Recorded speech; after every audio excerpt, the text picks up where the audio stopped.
As of this recording, 3.0 is right around the corner. The patch itself is not only going to bring a huge amount of content in terms of a new region and a bunch of quality of life changes, but also a total of 8 separate banners over the course of 2 phases. To help those who may be a little confused about who's worth pulling for and who is skippable depending on your account status, I decided to go through each banner and give you the pros and cons as to whether it makes sense for you to consider. Super quick disclaimer, these opinions are made from the perspective of account strength. If you don't care about meta or anything like that, just pull for whoever you like. Let's start in phase 1. We'll be getting the Herta along with Jade, Feixiao and Lingsha.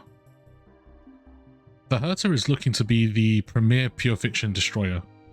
When paired with another AoE focused erudition unit like Jade or even baby Herta, she will build stacks and consume them to do insane AoE damage. If you're struggling with doing pure fiction and want someone to pretty much guarantee you 40,000 points, she is a very good pickup, especially with the recent changes which guarantee 5 targets at all times in pure fiction. There are 2 primary concerns with her. Firstly, pure fiction is one of the most accessible pieces of in-game content.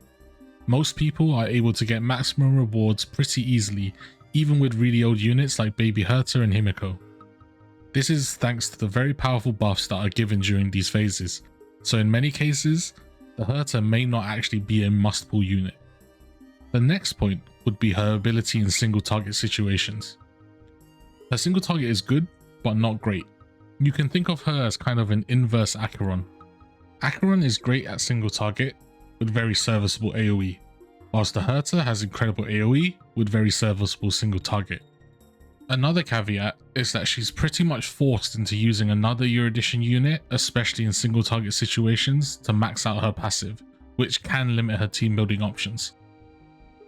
The bottom line, if you want an exceptional AoE DPS with decent single target options, she's a great pickup. If you already own Jade, you should consider picking her up as they pair quite nicely together. Speaking of the devil, next is Jade. This is going to be a relatively quick one.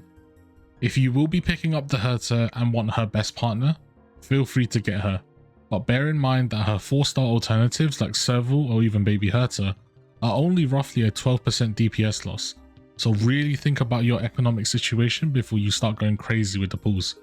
She is by no means necessary. Next is Feixiao. This is going to be somewhat of a controversial opinion, but I would only consider pulling for her if you already have Topaz, Aventurine and Robin fully built and ready to go. If you somehow also own E1 Robin, I would then start to seriously consider picking her up, as she will likely remain a top DPS for a good while, especially with the aforementioned units.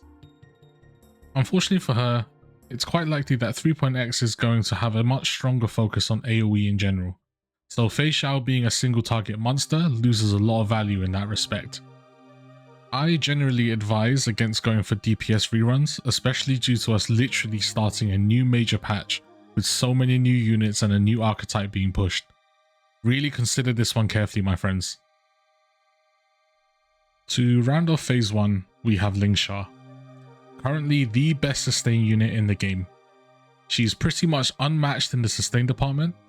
She fits into pretty much any team, whether that be the break team, the aforementioned Herta team, or even a Feixiao follow-up team. She has fantastic team-wide healing, her toughness damage is crazy, she can do very respectable DPS due to her scaling attack and break effect, and she perfectly fits into the more AoE-centric gameplay that we will likely be seeing in 3.x. She really is the complete package. If you are looking for another sustain unit which will give you great mileage in terms of meta relevance and flexibility in team building, she is a very high priority pickup. If however, you are happy with how Aglaea performs and you would much rather not pull for a sustain unit, she is still skippable, but I just want to make it clear that she is an exceptional unit, so just bear that in mind. Okay, that's all the phase 1 units, let's get into phase 2. Aglaea is in somewhat of an interesting spot. She is the first real summon unit, making use of the brand new Memo Sprite mechanic, which will be a focal point of patch 3.x, much like how break teams were pushed so heavily in 2.x. With that being said, if you own Sunday, Hua and Robin, she will be an absolute powerhouse in pretty much all content ranging from pure fiction all the way to apocalyptic shadow. If you lack these units, you are in somewhat of a sticky situation, as she unfortunately has real energy issues, which can only really be mitigated by Sunday, Hua and Ting Yun, providing her with energy. This limits her team building quite severely, as Sunday becomes a mandatory unit, as he simply provides too much value in terms of damage and energy generation to really pass up. From some calculations, it would seem like she is not even really worth using if you don't own him. There is also controversy surrounding her and Castoris, an upcoming unit who people are extremely hyped about for some strange reason. People are already saying she will power creep Aglaea with no knowledge on her kit or anything. People are kind of weird. In reality, this will probably be another Boothill Firefly Rapper situation where all three have niches and are good. So overall, if you are interested in her playstyle and you own the aforementioned units, most importantly being Sunday, I would consider picking her up. If you don't, she may be a skip. Next up is Robin. She is undoubtedly the strongest Harmony unit right now for non-break teams. Look at any Zero Cycle MLC video and you will notice one thing. Robin is front and center. The reason she is so great is pretty simple. Her offensive buffs are ridiculous, she provides her team with a 100% action advance, and also provides significant damage from her ultimate.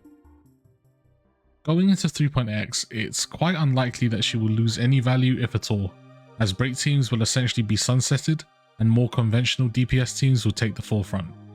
The fact that she is best in slot for Aglaea trends really well for the other upcoming DPS units too. If you do not own her, I would highly recommend picking her up, as she will open up a new dimension of team building for you. But if you already do own her, you may actually want to also consider her very powerful E1 if you have the currency to spare. Just some food for thought. The next one is Boothill. Honestly, a very strange decision to put him up for a rerun, but it is what it is.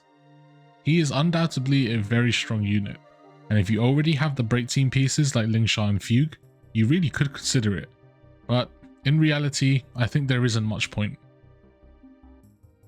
As I just stated, break teams and the archetype as a whole has been sunsetted, meaning that 3.x is unlikely to favor those teams in endgame content, and we probably won't see any break-centric units until much later on, if at all.